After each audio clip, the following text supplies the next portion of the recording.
अशी एक लग्नगाठ भाग 33। तर मित्र आणि मैत्रिणींनो, आपण मागच्या भागात पाहिले अनुज बेसुद्धावस्थेत असलेल्या प्राचीला आश्रममध्ये घेऊन येतो. तिला शुद्ध येते तेव्हा सगळं सांगण्यात येतं. ती बोलायला जाते. अनुज फोनवर बोलत असतो. ती परत येते. तर आता पुढे. प्राचीला आश्रमात यायला महिना झाला होता. तिने अनुजला भेटण्याचा खूप प्रयत्न केला, पण ती अनुजला भेटू शकली नाही. ती आता हळूहळू आश्रमात रुळू लागली होती. तिथल्या मुलांबरोबर हसू खेळू लागली होती. सगळ्या महिलांसोबत गप्पा करू लागली होती. एक दिवस ती सकाळी अंघोळ वगैरे करून नवी साडी नेसून सगळ्यांजवळ आली. त्यांच्यातलीच एकजण म्हणाली, "वा, ही साडी तुला खूप सोबत आहे." तेवढ्यात रिया बोलली, "का नाही शोभणार? स्वतः अनुज सर प्राचीसाठी आपल्या हाताने निवडून आणली आहे." ती म्हणाली, "अरे, आज महिना झाला. मला जीवनदान देणाऱ्या त्या उपकारकर्त्या व्यक्तीला मी अजून बघितले पण नाही." असं म्हणून ती ऑफिसमध्ये अनुजला भेटायला गेली. पण अनुज ऑफिसमध्ये नव्हता. ती ऑफिसच्या गॅलरीत उभी राहिली. अनुजने पाहिलं, तो तिच्या मागे गुपचूप उभा राहिला. ती मागे वळणार तोच तिचा पाय अडकला. ती पळणार होती तेवढ्यात अनुजने तिला पकडले. दोघांच्याही नजरा एकमेकांस भिडल्या. ती थोडा वेळ गोंधळली, लगेच सावरली, त्याच्यापासून अलग झाली आणि त्याच्या गालावर एक थापट मारली. म्हणाली, "कोण आहेस तू? मला का पकडले?"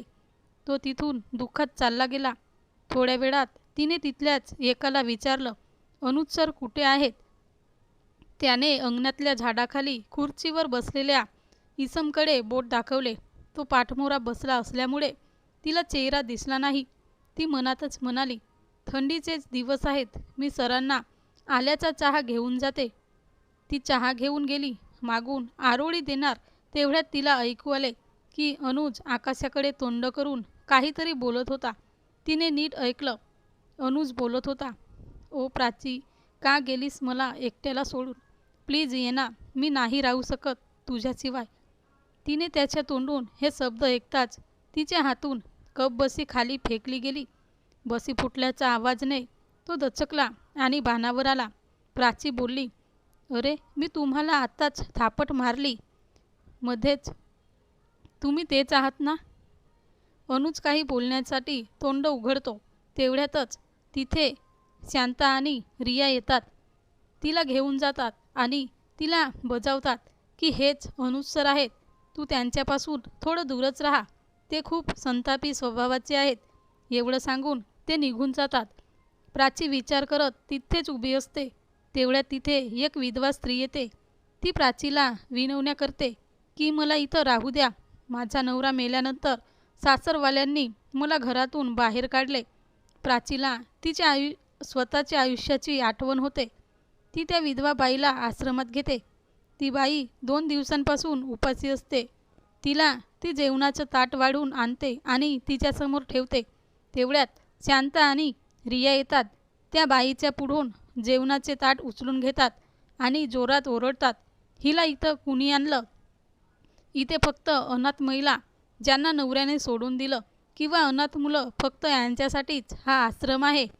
विधवा महिलांसाठी नाही. ज्यांनी आपल्या नवऱ्यालाच खाऊन टाकलं त्यांचं इथं काहीच काम नाही. तुला इथं राहायचं असेल तर नीट राहा. असं स्वतःच्या मनाने काही काम करू नकोस." असं त्यांनी प्राचीला स्पष्ट बजावले. शेवटी धक्का मारून त्या विधवा बाईला त्यांनी हाकलून दिले. तिला खूप वाईट वाटले. तीही शेवटी एक विधवाच होती.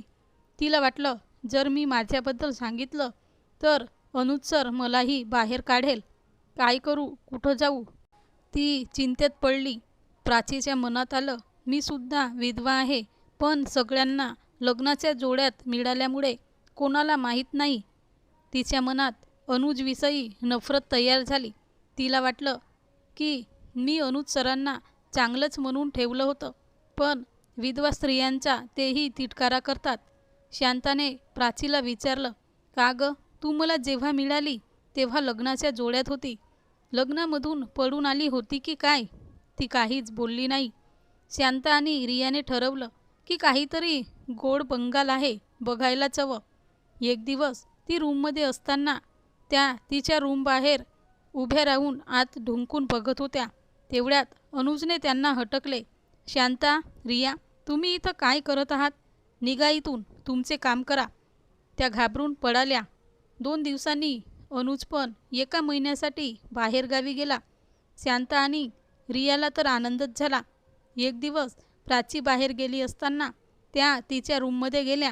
तिथे तिच्या सामानाची त्यांनी तपासणी केली. तिथे त्यांना तिच्या बॅगेत एक लग्नाच्या जोड्यासोबत एक पांढरी साडी पण होती. तिच्या मेलेल्या नवऱ्याचा फोटो होता. त्यांना सगळे कळून आले. त्यांनी राक्षसी हास्य करत एकमेकींकडे पाहिले. थोड्याच वेळात प्राची बाहेरून आली. कपडे बदलण्यासाठी तिने बॅग खोलली तर आत सगळ्या पांढऱ्या साड्या होत्या. तिने एक साडी नेसली. तिने स्वतःशीच म्हणाली, मला सत्य स्वीकारलंच पाहिजे. कुठपर्यंत असं लपवून ठेवू? म्हणून ती पांढरी साडी नेसूनच बाहेर निघाली. तर सगळेजण तिला हसू लागले. काही बाही कमेंट पास करू लागले. सगळ्यांनी तिला टॉर्चर करणे सुरू केले. तिच्या रूममधून त्यांनी बेड हटवला, पाण्याचा जग काढून घेतला, झोपायला फक्त एक चटई दिली आणि पाण्यासाठी एक मटका आणि खायला फक्त उकडलेले धान्य, फक्त भात किंवा शिळी झालेली चपाती, भाकरी असंच तिला खायला मिळू लागली. ती सगळं सहन करत होती आणि आपल्या नशिबाला तोच देत होती. तिला संदीपची खूप आठवण येत होती. ती मनात म्हणू लागली, संदीप का सोडून गेले मला? एक दिवस तर हद्दच झाली. आश्रमातील एका महिलेला बाळ होणार होतं. तिची डिलेव्हरी होत होती. तिला मुलगी होणार म्हणून तिच्या नवऱ्याने तिला घराबाहेर हाकलून दिलं होतं. ती महिला प्रसव पिड्याने त्रस्त झाली होती. प्राची तिला मदत करण्यासाठी पुढे सरकली. तेवढ्यात रियाने तिला हात पकडून बाहेर फेकले. तू एक विधवा स्त्री आहेस, इथे येऊ नकोस अनर्थ करायला. तेवढ्यात प्राचीच्या पोटात चमक आली. तिने पोटाला हात लावून तोंड कसंबसं केलं.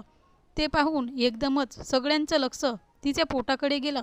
तिच्या पोटाचा आकार थोडा फुगीर झाला होता. शांताने तिला विचारलं, हे काय आहे ग? प्राची म्हणाली, मी सुद्धा प्रेग्नेंट आहे. शांता म्हणाली, काय? तू हे आधी का नाही सांगितलं? प्राची म्हणाली, सांगणार कसं? तुम्ही सांगण्याचा मोका तरी दिला का?